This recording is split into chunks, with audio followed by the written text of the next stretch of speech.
আপনার ধন্যবাদ। তো আইন আদালত মেনে চলতে হবে,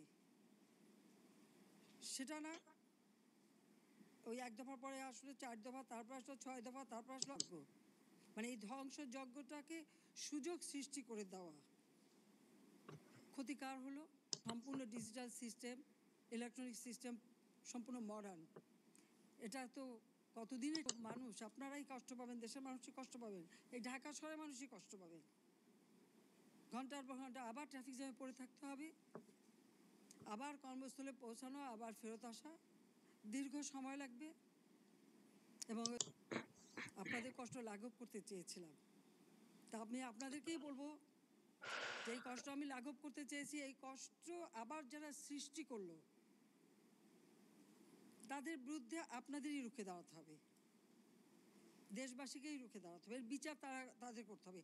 আমি তাদের কাছেই বিচার চাই, কারণ আমাদের প্রত্যেকে এই যে মন্ত্রণালয়ের যারা এবং এই মেট্রো রেল নির্মাণ দেখে যে কিভাবে একটা দানবিক কর্মকাণ্ড এদেশে হলো আর কেন করলো।